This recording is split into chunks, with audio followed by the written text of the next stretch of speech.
여러분 새해 복 많이 받으시기 바랍니다. 아멘. 여러분 제가 이제 에덴에 근무한 지 20년이 됐습니다. 우와. 이제 새벽 설교를 이제 가끔씩 하는데요. 한 달에 2번 합니다. 근데 이제 전에 이제 목사님 사정이 생기셔서 저한테 부탁하셔서 4번까지 한 적은 있는데 아무튼 설교를 했는데요.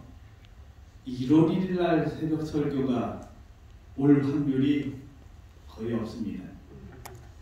근데 오늘 아침에 제가 1월 1일인데 하나님 말씀을 나누게 됐습니다. 그리고 앞으로 제가 은퇴할 때까지 이런 기회는 오지 않을 것 같습니다.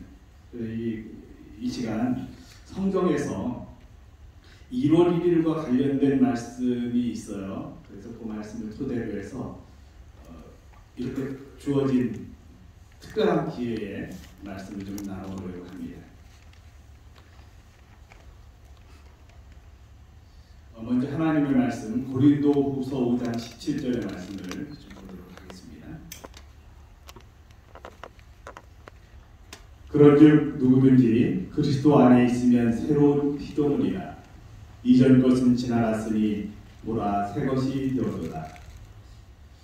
킹 제임스 흥정열에는 이렇게 번역하고 있습니다. 그런즉 누구든지 그리스도 안에 있으면 그는 새로운 창조물이라 옛 것들은 지나갔으니 보라 모든 것이 새롭게 되었도다.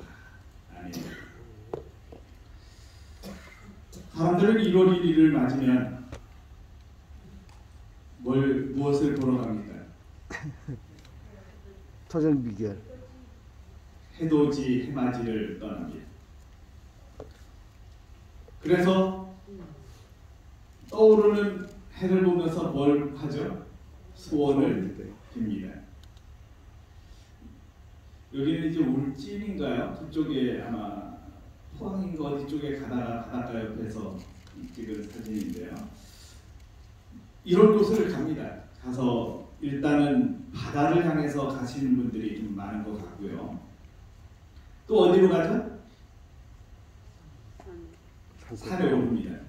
산에 올라서 산으로 이렇게 솟구쳐 오르는 태양을 보면서 막 함성을 지릅니다. 저도 이제 1월 1일에 아주 꼭두 새벽에 산을 오른 적이 있습니다. 올라가서 이제 해가 막 떠오르면 사람들이 그 주위에 꽤 많아요. 어디서 그렇게 산으로 올라가는지. 산에 올라가면 정상에는 사람이 많습니다. 그런데 그 해가 떠오르는 모습을 보면서 다 뭐 하고 있을까요? 카메라를 찍거나 하면서 함성을 지릅니다. 야, 올라온다! 이렇게 함성을 지르는 모습들을 봅니다. 그래서 오르는 산을 이렇게 산에서 떠오르는 태양을 보면서 새로운 새해를 또 맞게 됩니다. 그런데 이 떠오르는 태양이 어제와 오늘이 다릅니까? 똑같습니까? 같아요. 그런데 우리에게는 다가오는 느낌이 다른 것입니다. 새해 1월 1일에 맞게 되는 새로운 태양을 보면서 새로운 마음을 갖습니다. 여기 성경 말씀에 그런즉 누구든지 그리스도 안에 있으면 새로운 피조물이라 이전 것은 지나갔으니 보라 새 것이 되었도다. 이 말씀을 보면서 이 말씀의 의미들을 한번 생각해 볼 필요가 있습니다. 사람이 예수님 안에 있으면 예수님과 영적인 관계를 갖고 살아가면 그 사람 속에는 새로운 창조의 역사가 일어납니다. 그리고 그 사람은 새로운 존재가 됩니다. 그런데 그 사람의 육체가 바뀝니까? 여전히 동일한 육체적인 몸을 가지고 있고 동일한 세계에서 살아가고 있고 동일한 죄로 굴복당할 가능성을 가지고 살아가고 있습니다. 그런데 여기 새로운 피조물이란 말은 이전에 내가 살던 방식과 사고방식이 달라진다고 하는 것을 의미하고 있습니다. 내가 이전에 가지고 있던 생활 어떤 습관들이 예수님이 나와 함께 하심으로 인해서 변하는 것입니다. 내 몸 자체가 변하는 것은 아니지만 내가 가지고 있는 생각들이 변하고요. 살아가는 방식이 바뀌어지는 것입니다. 오늘 여러분의 삶에서 예수님이 함께 하시는 축복을 통해 새로운 피조물로 거듭나는 축복을 경험하시게 되기를 간절히 바랍니다. 아멘. 인생의 쓴우리는 늘 새로운 시작을 하며 삽니다. 어제와 오늘이 달라진 것은 없지만 우리는 새라는 특별한 의미 속에서 새 마음으로 새 출발을 하게 됩니다. 제가 성경을 펼쳤습니다. 그리고 1월 1일에 관련된 말씀들을 찾아보게 되었습니다. 제일 처음으로 만난 것이 노아에 대한 이야기였습니다. 노아가 성경을 보면 창세기 7장 11절에 600년째 되던 둘째 달 17일부터 비가 내렸다고 되어 있습니다. 근데 노아는 일주일 전에 배에 들어왔습니다. 그러니까 노아가 배에 들어가게 된 것이 정확한 날짜는 아닐지 모르지만 이 상으로 보면 600년 2월 10일에 배에 들어갑니다. 그리고 문을 열어 젖혔다는 말이 8장 13절에 나옵니다. 그때가 601년 언제예요? 첫째 달 초하룻날입니다. 그럼 언제입니까? 600년 1월 1일이었습니다. 그러니까 노아가 방주에 들어가 있는 날이 약 한 320일 정도 된다고 볼 수 있습니다. 한번 생각해 보세요. 3층 배로 이루어진 노아 방주였습니다. 거기에 뭐가 다 들어가 있나? 사람만 8식구 들어갔나? 온갖 종류의 동물들이 다 들어가 있습니다. 제가 얼마 전에 211호인가요? 코로나 확진자가 생겼죠. 그래서 그곳에 계셨던 분이 이제 코로나 확진자분은 집으로 가셨는데, 그런데 확진자 옆에 계셨던 분들이 뭐 하고 있어요? 자가격리를 하고 있어요. 그래서 자가격리 기간이 한 달이었습니까? 그렇지 않았어요. 한 달이 되는 게 아니라 며칠 동안 한 열흘 정도 동안 그 방에 그냥 머물러 계셨어요. 밖에 나올 수 없도록 안에만 계시도록 조치가 됐습니다.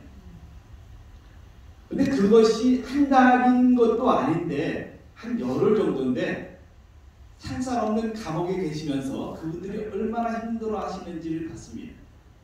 그리고 제가 가서 방문에 이렇게 서서 인사만 해도 얼마나 좋아하시는지. 그리고 나서 이제 거의 끝날 때 저희가 방을 방문해서 찬양을 해드리는데 목 놓아 오시고 계시더라고요. 막 소리내서 오시는 모습을 봤습니다. 그 불과 열흘 사이에 그 방에 갇혀 계시는 그 순간이 힘들었던 거죠. 근데 노아는 며칠을 방주 안에 있었다고요? 320. 최소한 320일이요. 그리고 그 안에는 조용하게 살짝 그냥 명상하고 있는 시간이 아니라 한번 상상해 보시기 바랍니다. 호랑이도 있고요, 사자도 있고요, 또 뭐도 있어요? 기린도 있고요. 그 다음에 소리 잘 내는 짐승들도 다 있을 거예요. 그럼 조용히 있었을까요? 소리 냈을까요? 시끄러운 소리가 막 들리는 것입니다. 소를 키우는 집에 가면 소 소리가 나요, 그죠? 웅내웅내 하면서 울어대요. 그런 소리들이 다 들리는 것입니다. 방음장치가 다 돼 있을지도 모르지만 그렇게 완벽하게 돼 있지 않을 것입니다. 그럼 그런 시간이 며칠 동안 배에 있었다고요? 320일 동안 있었다고요. 그럼 그 시간이 정말 힘들었을까요? 편안하게만 했을까요? 아마도 정말 힘들었을 거라고 생각을 합니다. 그런데 여러분 한번 생각해 보시기 바랍니다. 방주문이 열렸어요. 그리고 1월 1일 날 문을 열어 제쳤습니다. 그런데 열어젖히고 딱 봤던 바깥의 상황은 어땠을까요? 황폐하죠. 아름다움이 가득 차 있는 순간이었을까요? 모든 것은 다 없어져 버렸고요. 아름답게 펼쳐졌던 자연은 망가진 상태고요. 그리고 이제 물이 거쳐서 땅이 드러나긴 했지만 앙상하게 있는 땅의 모습이 보였을 것입니다. 더 희망적이고 아름다운 모습만이 펼쳐진 것이 아니었습니다. 다시 말하면 모든 문제가 해결된 상태로 방주 밖으로 나오는 상태가 아니었다는 것입니다. 그런데도 노아는 그 방주문을 열어 젖혔어요. 그리고 밖으로 나왔습니다. 자유함을 입은 것입니다. 모든 문제가 해결되지 않았지만 뭘 누릴 수 있어요? 공간에 어떤 갇혀있는 상태에서 해방되는 기쁨을 누렸다는 것입니다. 오늘 우리는 우리가 살아가는 어떤 세상에서 1월 1일이 되면 새로운 어떤 특별한 경험을 갖는 것은 아닙니다. 새로운 특별한 상황 속으로 모든 문제가 해결되어져서 그날을 맞이하게 되는 것은 아닙니다. 그런데 특별히 그날에 문을 열어줬다는 사실은 자유함을 입었다고 하는 특별한 의미가 더 포함된다는 사실입니다. 오늘 우리에게는 이전에 가지고 있는 여러 가지 문제들이 있습니다. 그 문제들은 복잡하기도 하고 걱정과 근심이기도 합니다. 그 걱정과 근심 속에 오늘 내 모습이 그렇게 놓여져 있다는 사실입니다. 그런데 문을 열어젖히고 밖으로 나왔다는 것은 그 문제에서 해방되었다는 얘기입니다. 다시 말하면 다른 문제가 또 있어요. 근데 그 문제를 덮을 만한 이전에 내가 가지고 있는 문제가 이 문제보다는 더 크지 않은 그 상태로 해방감을 가졌다고 하는 사실은 또 다른 희망이 있다는 것입니다. 오늘 여러분의 삶에서 어제와 오늘이 조금 똑같은 맥락으로 가는 것처럼 보일지 모르지만 내가 가지고 있는 걱정과 근심과 그런 면에서 해방되는 자유함을 입는 그런 자유함이 누려지는 시간이라면 지금 가지고 있는 문제점 때문에 또다시 고민하지 마시기 바랍니다. 오늘 내게 주어지는 자유에 대한 참된 행복을 만끽하는 것이 필요합니다. 아멘. 그래서 오늘 그 상태로 다시 한번 감사하면서 살아가는 것은 우리가 가지는 행복과 기쁨이라고 생각을 합니다. 오늘 우리는 여전히 문제점을 가지고 살아갑니다. 그러나 그 문제가 해결되는 축복을 말씀해 주셨는데 그것이 그리스도 안에 있으면이라고 말씀하십니다. 그리스도 안에 있으면 새로운 피조물을 얻게 된다고 약속해 주십니다. 내 몸이 바뀌는 것이 아니지만 여전히 똑같은 육체를 가지고 있지만 여전히 죄를 지을 수 있는 가능성을 가지고 있지만 그러나 예수님이 내 안에 계시면 나는 오늘도 새로운 피조물로 그렇게 생활할 수 있는 축복을 누린다고 하는 것입니다. 320일 동안 갇혀있던 그곳에서 해방되는 자유를 누렸던 노아처럼 오늘 여러분의 삶에 걱정과 근심에서 해방되어지는 축복을 오늘도 경험하시게 되기를 간절히 바랍니다. 아멘. 여기 또 다른 말씀을 봤더니 출애굽기 40장 17절에 이런 말씀이 있습니다. 둘째 해 첫째 달 곧 그 달 초하루에 성막을 세우니라. 성막이 세워졌다고 하는 것은 하나님이 거하시는 성소가 지어졌다는 얘기입니다.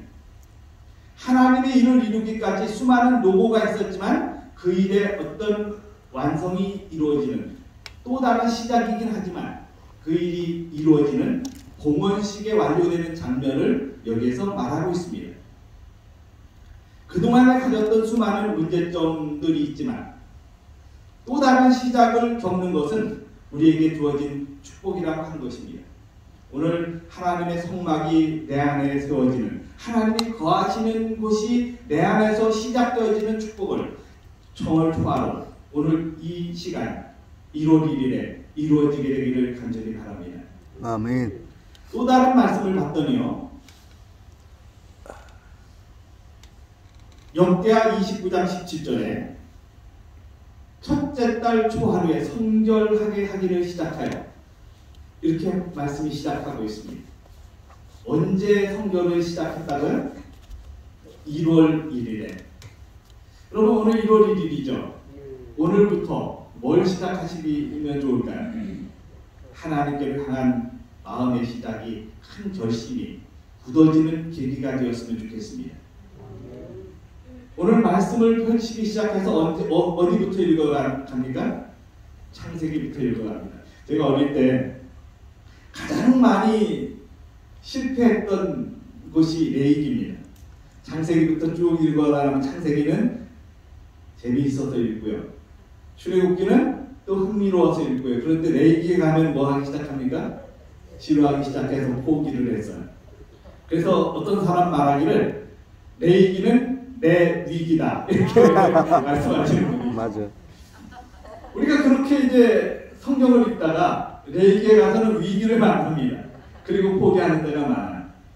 근데 성경을 이렇게 읽어가다 보면 위기의 때가 찾아오기도 하지만 꾸준히 읽어가는 습관들을 가진 것은 오늘 우리가 시작하는 일입니다. 때로는 실패하기도 하지만 그럴지라도 1월 1일에는 말씀을 펼치기 시작하는 그 시작을 하는 것은 대단히 중요한 것입니다. 오늘 하나님이 거하시는 곳이 되기 시작하는, 그래서 하나님이 함께 하시길 원하시는 그런 삶을 시작하는, 성결하기를 시작하는 그 일이 오늘 우리에게 시작되어진다고 하는 것은 대단히 큰 의미가 있습니다. 여기 성결이란 말은 구별하다, 성스럽게 지키다라는 뜻을 내포하고 있습니다. 즉 다시 말하면 하나님께로 향한 예배의 회복이 이루어진다는 의미를 담고 있습니다. 오늘 1월 1일 이 시간부터 여러분의 삶에서 하나님께로 향한 마음의 회복이 이루어지는 축복을 누리시게 되기를 간절히 바랍니다. 아멘. 또 이제 한 말씀을 살펴봤더니요. 에스라 7장 9절의 말씀에 이런 말씀이 있습니다. 첫째 달 초하루에 바벨론에서 길을 떠났고 하나님의 선한 손에 도우심을 입어 다섯째 달 초하루에 예루살렘에 이르니라. 에스라는 성경에 보면 제사장이었습니다. 그리고 학사였습니다. 그는 성경을 베끼는 일을 했습니다. 성경을 열심히 기록하는 것이 그의 임무였습니다.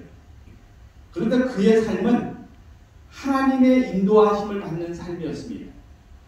그리고 그분의 선한 도우심에 의해서 살아가는 것이 그의 삶의 목적이었습니다. 율법을 연구했고요. 그것을 다른 사람에게 가르치기로 결심하는 것이 에스라의 삶이었습니다. 그런데 그가 그 일을 하면서 하나님께로 향한 마음이 굳어지게 되었는데 그것이 그의 삶에서 또 다른 시작을 하게 합니다. 그가 어디에 머물러 있어요? 바벨론에 있습니다. 자, 한번 생각해 보세요. 바벨론에서 포로로 잡혀갔습니다. 바벨론으로. 그래서 바벨론에서 살았어요. 그런데 에스라가 왕의 도우심을 받았다라고 되어 있습니다. 그러면 에스라는 평안함을 누릴 수 있는 삶이었을까요? 힘들었던 삶이었을까요? 그래도 꽤 안정된 삶이었다고 생각할 수 있습니다. 왜냐하면 왕이 그를 신임하고 있었기 때문이었습니다.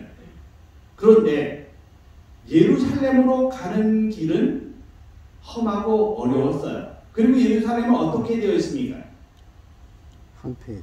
황폐해져 있어요. 무너져 있습니다. 거기로 가는 것이 쉬울까요? 바벨론에 있는 것이 쉬울까요? 바벨론에 있는 것이 더 쉬워요. 어쩌면 거기가 안전한 곳이라고 생각할 수도 있습니다. 그런데 에스라는 뭐 하기로 결심해요? 1월 1일에 어디를 떠나요? 바벨론을 떠나서 어디로 향하기로 결심합니까? 예루살렘으로 향하기로 결심하는 것입니다. 여기 보면 5월 달에 도착을 했기 때문에 1월 1일에 출발했으니까 몇 개월이 걸렸어요? 최소한 4개월이 걸려서 가는 길입니다. 자, 우리가 생각해 볼 때 정말 쉽지 않은 길을 선택해 가는 것입니다. 오늘 우리가 지금 어떤 선택들을 해요. 근데 그 선택이 결코 쉬운 것을 향해서 가는 선택이 아니라는 것입니다. 근데 중요한 것은 예루살렘은 뭘 의미하고 있나요? 바벨론은 죄악적인 상태를 의미합니다. 영적으로 말이죠. 근데 예루살렘은 하나님이 계신 곳을 상징하고 있습니다. 그러면 에스라가 선택했던 것은 1월 1일 날 뭘 떠났다는 얘기예요? 죄악적인 세상, 하나님이 계시지 않는 곳을 떠나가는 의미를 하고 있습니다. 그래서 어디를 향해서 간다는 얘기예요? 하나님이 계신 곳을 향해서 출발한다는 의미를 담고 있습니다. 아멘. 오늘 우리도 동일한 경험을 합니다. 하나님이 계신 곳을 향한 마음, 그 시작을 오늘 1월 1일 한다는 것입니다. 아멘. 에스라처럼 그 시작은 대단히 중요한 의미를 담고 있습니다. 오늘 나의 삶이 어제와 오늘 동일한지 모르지만 그러나 1월 1일이라는 사실을 통해서 오늘 우리는 새로운 결심으로 새로운 출발을 할 수 있다는 하나의 특별한 의미를 담고 시작하는 날이 된다면 오늘 우리는 세상적인 것에서 하나님께 향한 마음의 어떤 굳은 결심을 가질 수 있다는 것입니다. 어제 제가 한 친구가 사고가 났다는 얘기를 들었습니다. 그리고 전화를 했습니다.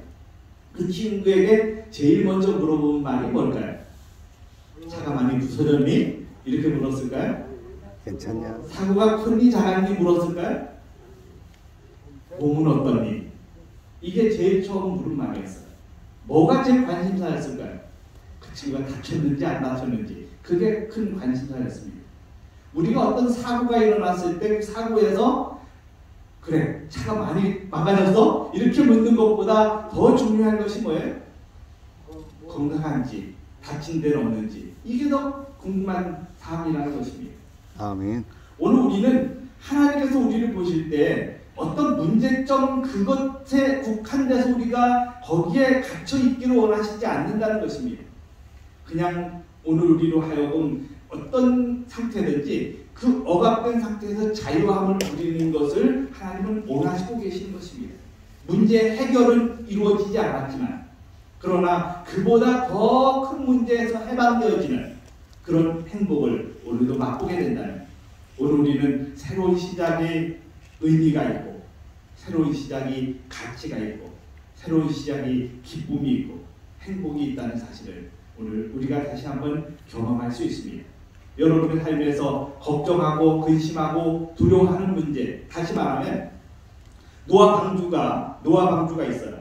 그리고 그 방주 안에 일주일 동안 머물러 있는데요. 그 일주일이 참 길게 느껴졌을 것입니다. 근데 그 후에 일주일이 지난 다음에 2월 17일에 비가 내리기 시작합니다. 근데 비가 내리는데 40일 동안 계속해서 내립니다. 여러분 40일 동안 그 비가 계속해서 내리는 그 순간 편안했을까요? 아마도 하나님을 의지하는 마음이 있긴 했지만 여러 가지 걱정과 근심도 있었을 것 같습니다. 근데 그런 모든 문제에서 이제 320일이라는 시간이 지나고 방주문을 열어 제쳤을 때 나타난 현상은 결코 만족스러운 부분은 아니었습니다. 그러나 그 자유함을 누리는 노아의 모습 속에서 오늘 우리가 느끼는 특별함이 있는 것처럼 오늘 우리에게 주어진 특별한 시간들을 잘 활용하는 기회가 되었으면 좋겠습니다. 자, 목회자 데이터 연구소가 조사한 자료에 의하면 새신자의 76%가 삶의 고난이 있었을 때 하나님을 만났다고 합니다. 즉 다시 말하면 인생의 의미성에 대한 혼란이 있거나 경제적인 어려움을 당했거나 건강에 어려움이 있을 때 그때 하나님을 찾게 되는 사례들이 76%라고 하는 것입니다. 여기 에덴에 와서 처음 신앙을 시작하시는 분들도 꽤 많습니다. 그 어려움의 순간에 하나님을 만난 것은 대단히 큰 축복이라는 것입니다. 아멘. 근데 이 사람들이 하나님을 만나게 된 계기를 들어봤더니 예수 믿으면 복을 받는다는 설명, 그리고 복음의 어떤 교리적인 내용을 듣고서 주님을 발견한 퍼센트보다 인생의 문제를 해결해 주려는 사람들의 모습과 나의 고민을 들어주는 사람들을 통해서 주님을 발견한 사례들이 더 많았다는 것입니다. 아멘. 그러니까 사람들이 교회로 들어오는 것이 말씀이나 또는 어떤 예수 믿음을 복을 받는 것에 초점을 맞추어서 그것이 더 큰 확률을 가져오는 것보다 더 많이 교회에 들어오는 것이 뭐 때문이라고요? 나와 다른 사람과의 관계에서 나타나는 선한 가마력이라는 것입니다. 자, 오늘 우리가 하루를 시작합니다. 이 하루를 시작할 때 우리의 시간에서 특별히 다른 사람을 위한 선택을 하는 것은 대단히 중요합니다. 제가 엘렌 화이트라는 특별한 하나님을 만난 분의 기록을 통해서 이런 기록들을 좀 살펴볼 수가 있었습니다. 문서 전도봉사라는 책 18쪽에는 그리스도를 위하여 현대 진리의 귀중한 빛을 사람들에게 전하는 일에 새해에는 대부분의 시간을 쓰도록 하라 이렇게 말씀해 주셨어요. 새해에는 그 시간이 좀 많이 증가되도록 하라 그렇게 말씀을 해주셨습니다. 교회증언 19쪽에는 새해에는 부지런하고 경건하게 성경을 연구하여 여러분에게 있는 소망의 이유를 묻는 모든 사람에게 온유와 두려움으로 대답할 수 있게 하겠다고 하나님께 약속하십시오 라고 권면하고 있습니다. 그래서 오늘 우리는 이런 모든 문제에서 이런 모든 것에서 정말 하나님께서 원하시는 선택을 하게 되는데 다른 사람에게 선한 가마력을 끼치는 선택을 오늘 하겠다고 결심하는 시간이 되었으면 좋겠습니다. 그리고 다른 말씀들을 조금 더 보면요. 하나님과 정직하게 거래하는 사람으로서 그에게 새해가 열게 하라. 오늘 이 시간은 정말 한 해 동안 살아가면서 2022년을 살아가면서 정말 정직하게 살겠다. 그런 결심이 이루어지는 시간이 되었으면 좋겠고요. 그 다음에 세전의 기도법이라는 책에는 하나님 앞에서 깊고 철저하게 회개하도록 하라. 하나님께 은혜의 은혜와 과거의 과업에 있었던 결점들을 발견할 수 있는 영적 식별력을 주시기를 간절히 구함으로써 새해를 출발하라. 이렇게 권면하고 있습니다. 오늘 여러분에게 주어진 이 귀한 시간 1월 1일을 통해서 새로운 결심과 새로운 출발이 그리고 이전에 가졌던 두려움과 걱정에서 해방되어지는 그런 축복을 누리는 귀한 시간이 되시기를 간절히 바랍니다. 아멘. 다시 한번 첫 번에 읽었던 말씀을 읽고 마치도록 하겠습니다. 그런 중 누구든지 그리스도 안에 있으면 새로운 피조물이라 이전 것은 지나갔으니 보라 새 것이 되었도다. 기도드리겠습니다. 살아계신 저희들의 아버지, 오늘 우리에게 새로운 날 1월 1일을 맞게 도와주신 것 감사합니다. 이 시간 살아있는 몸으로 이곳에 오게 도와주신 주님 정말 감사합니다. 살아있다는 자체가 얼마나 소중한 일인지를 다시 한번 감사하게 도와주시고 이 살아있는 우리 육체를 통해 영적으로 살아가는 축복된 선택을 오늘 하도록 인도해 주시옵소서. 그렇게 승리하게 도와주실 예수님 귀하신 이름으로 간절히 기도드립니다. 아멘. 감사합니다.